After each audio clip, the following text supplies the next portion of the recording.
So today is a day according to Indian calendar called as Parivartani Ekadashi.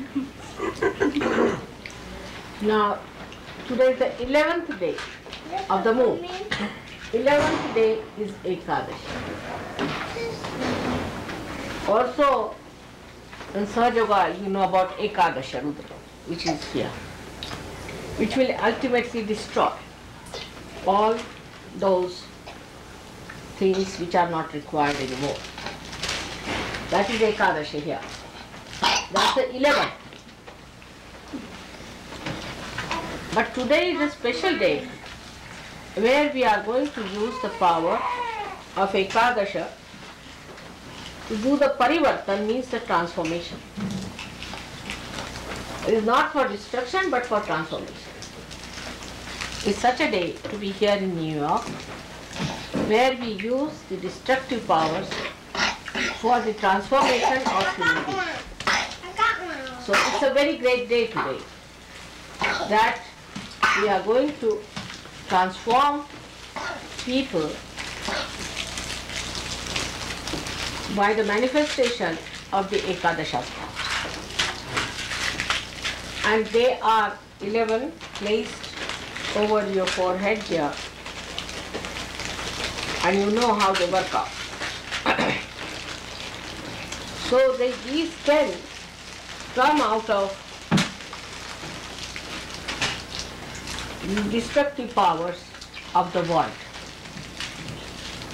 Void has got 10 destructive powers also. Out of those 10, the destructive part settles down here. So when a person is on his destruction, say for example a cancer is setting, then you might feel a throb here at the apex of your void, the throb. And it doesn't logically means that if there's a throb there's a cancer. But if there's a cancer there will be a throbbing here going on. That means the force of life is trying to push it. But the obstruction there starts accumulating on both the sides.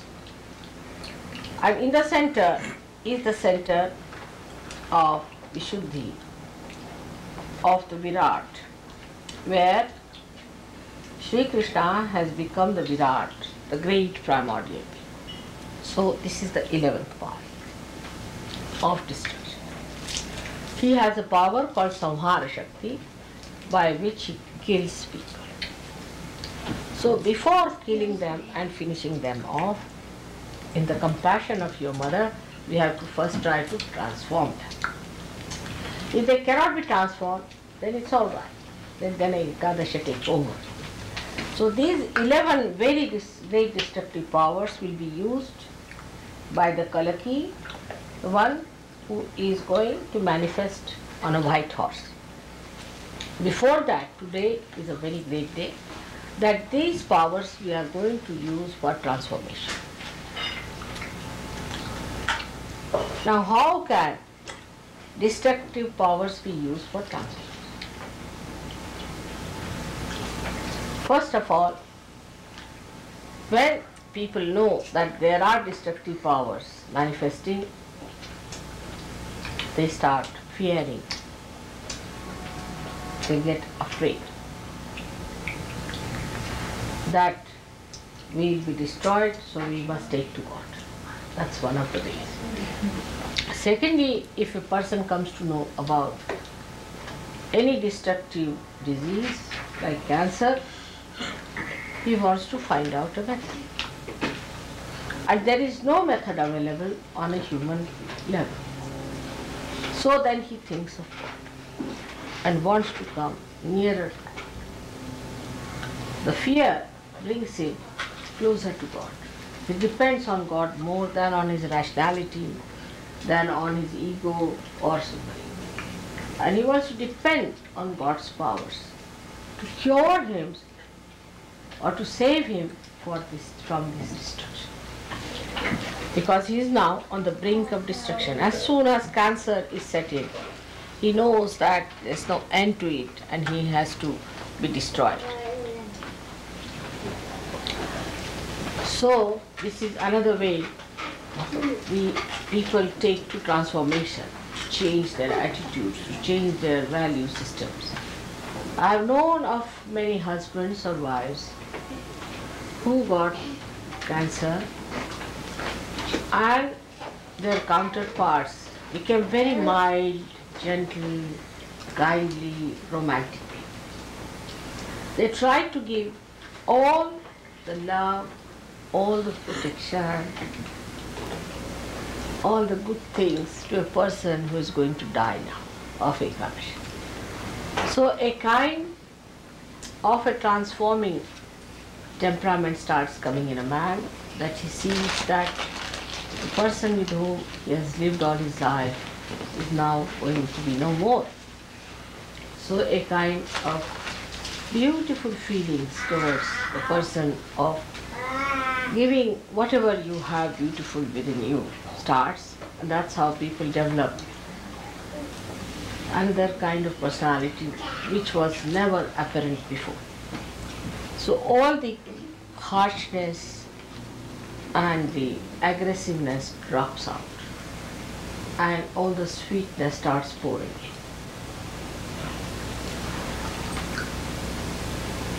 So the compassion in a man is awakened, by which he gets transformed. Many people who lost their relations, kith and kin, become much more gentle, kindlier, because Ekadasha has expressed its all. And also another kind of a fear comes into the mind of the people, that tomorrow this can happen to me also. So I must do something about it. So at this time, Sahaja Yoga helps them a lot.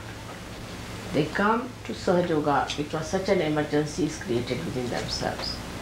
And thus they are rushed for their transformation to Sahaja Yoga. But there's another subtler way this destructive force helps us, by destroying all that is negative within us.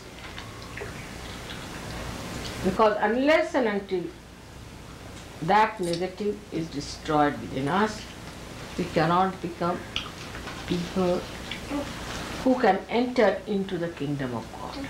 We have our ego, we have our superego, and both can be represented here. When you have your ego, very much great ego, then you will find a big blob like ego coming out on this side, a very big one here. Or if you have a superego, you can see another big thing jutting out on the plane here. So on both the sides you might get both the things if both the sympathetic are overactive. If you are not a very collective person, also you might get a blob here. So you might get all the things filled up with your ego, superego, and this Virata's center again blown up, in a way that a person develops a face like a monster sometimes. This portion becomes too big, thick, jutting out. There's a character I've seen like that. I think it is Frankenstein or someone. Is it? Yeah, Frankenstein. Yes, that has come from the unconscious, Frankenstein character. It's all this is swollen up, jutting out, and this place like that. That's really the one that happens to human beings when he becomes a devil himself.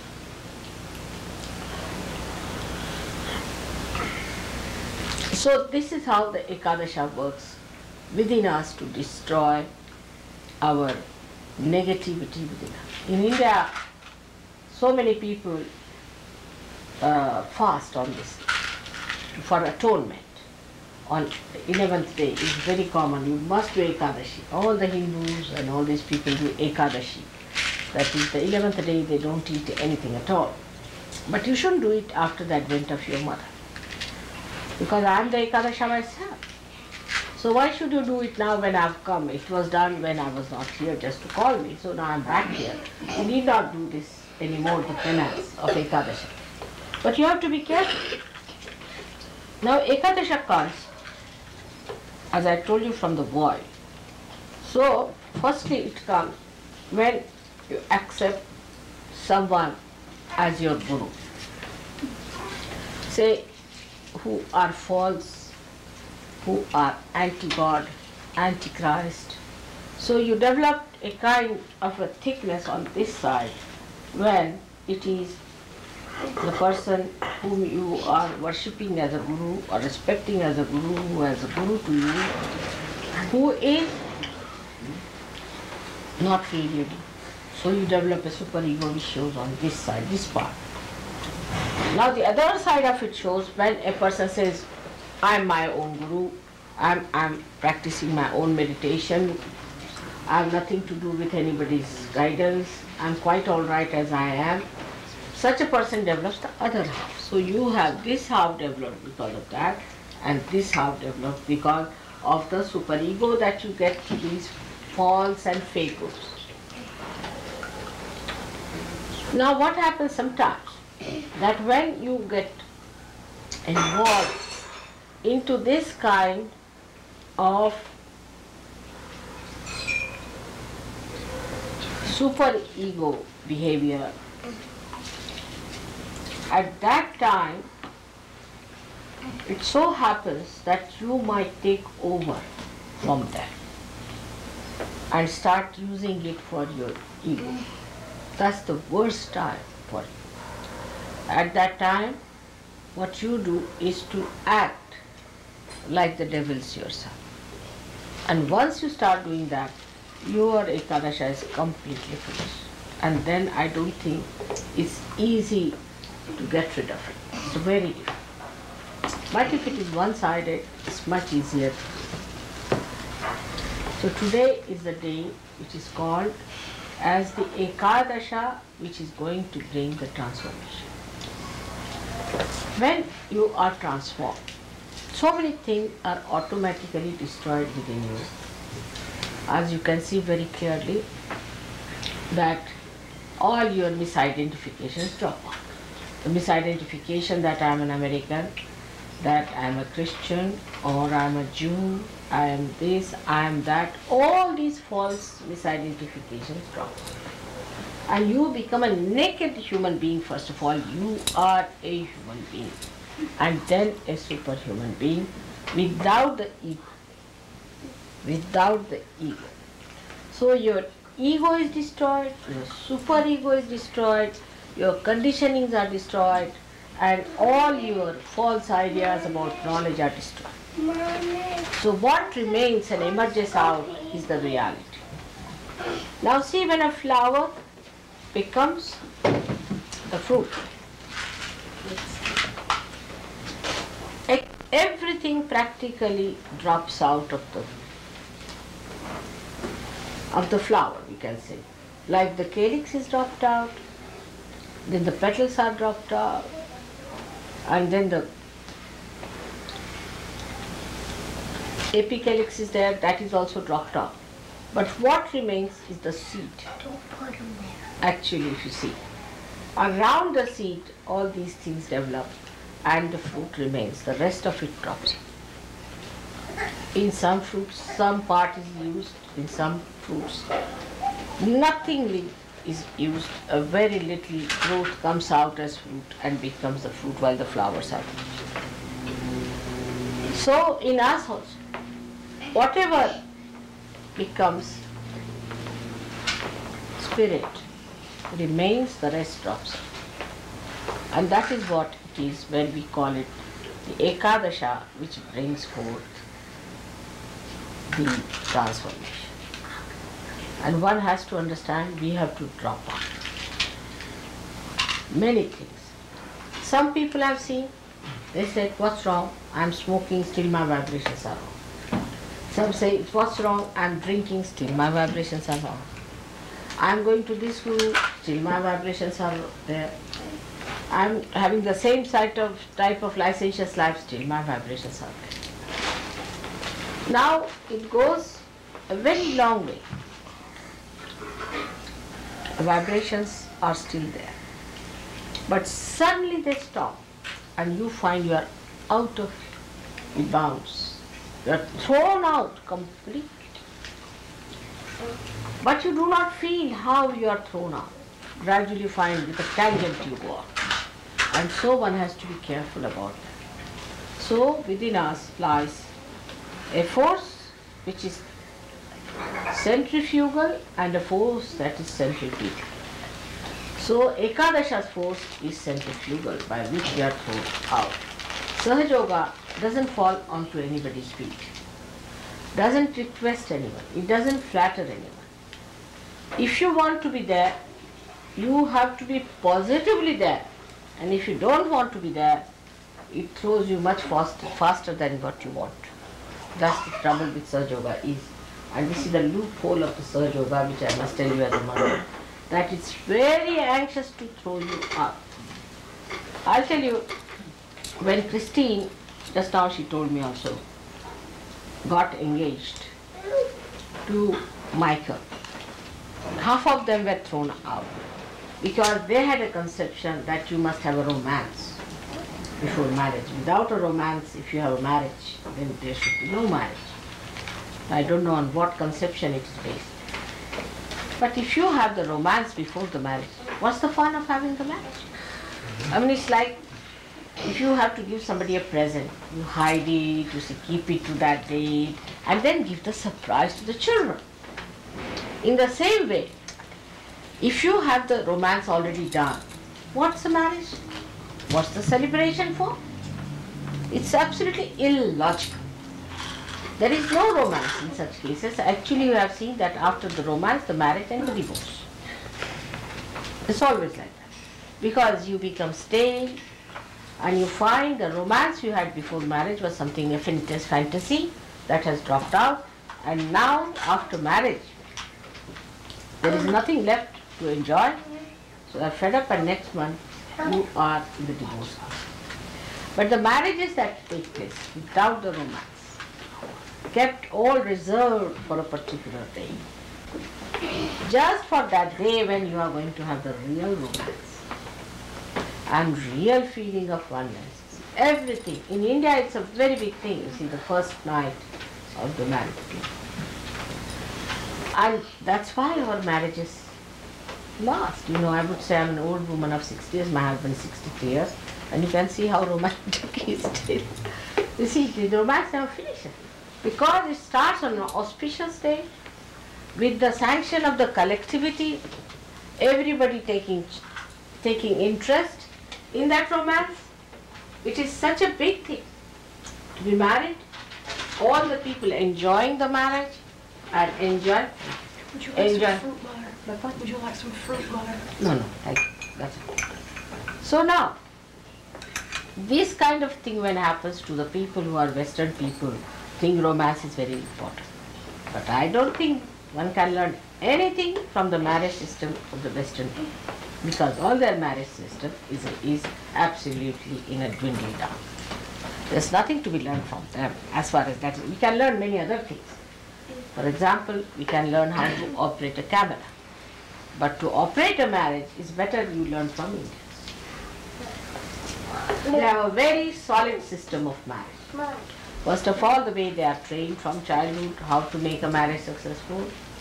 Such a lot of importance is given. Then without the horoscope, they will not marry. Without the auspicious date, they won't marry. Everything they work out in such details so that the marriage cannot fizzle out.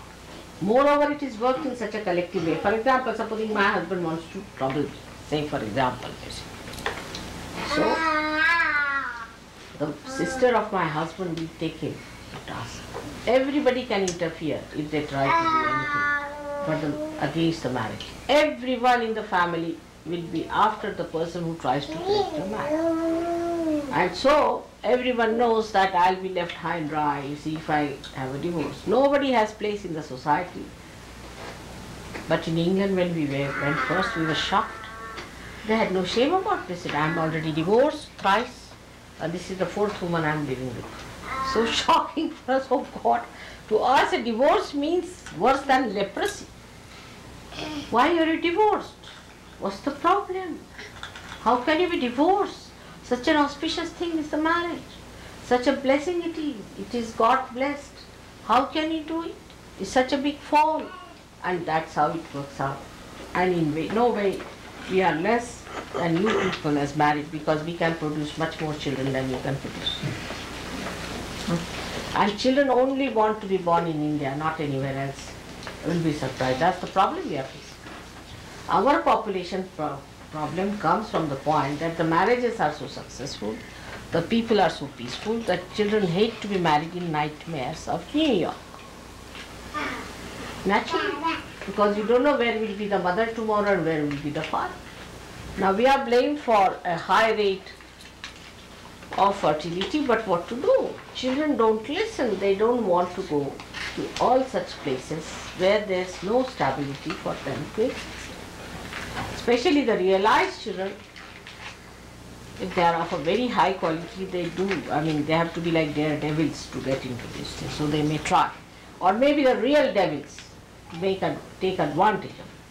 But normally, people who want peace in life, who want joy in life and the love of their parents, want to be born in India. And that's why recently you will find that India is growing so fast in population that we don't know what to do. So this marriage system came in, which shocked them because they couldn't understand there has to be a romance and this and that. Now the more understanding of Ekadasha should be there, that we should not allow it to be built within us in any way, because these are self-destroying things. It starts with doubting. When you start doubting Sahaja Yoga, the build-up starts. And the doubting starts building up throughout the Medha. Is this the plate here, you see? And it can become a thick, big plate there. Like today I saw that lady saying, touch wood. You see, touch wood means this wood. You see, touch wood means there should be no wood here anymore, you see. Or you can say touch stone. If you say something like a bragging, you say, no, touch wood. I am not meaning that. I mean, people are quite conscious. Unconsciously they say, but they are quite conscious not to say something that would sort of give an idea of boastful nature or something bragging or something big, so that it may go wrong. So they say touch wood, this is the wood. You say Ekadasha, they mean. So we are quite conscious of this force building within us, and now we have to be conscious that this force is going to transform. So today we are going to pray that this force has to transform America through its capacity to frighten people so that they come to Sahaja Yoga. Because when things have reached this stage of ego, then when people say, what's wrong? Like in England, when I started talking first, they said this is Victorian woman out of date, absolutely useless. So I said, all right, I don't say anything, but you will have such diseases that you will have to come back. That was the time they passed the law that homosexuality should be allowed, permissiveness should be allowed, and all these things should be allowed. And now you have AIDS. You have AIDS now here, already operating. Now the AIDS have given the fear of the Ekadasha. Now have it. What's wrong? What about that? So this awe and this fear is very important. It's an extremely important thing, that we must have the awe and the fear that God is Almighty and we are nothing before.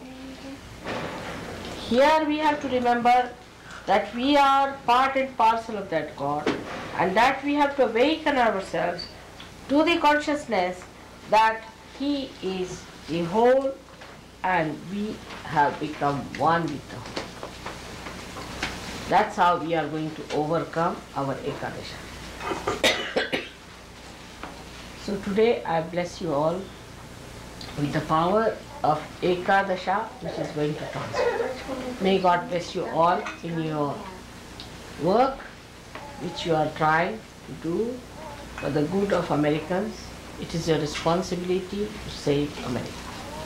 You know it is a Vishuddhi Chakra, and all the responsibility of Sahaja Yoga rests on Vishuddhi Chakra. So how important it is that the transformation is to take place. Unless and until the transformation comes in, you will see it will not work out. You cannot talk to people, you cannot communicate with them. So you must pray that transformation process must start, must trigger, and must gallop, and must go on spreading like wildfire. This should be our prayer today. May God bless you.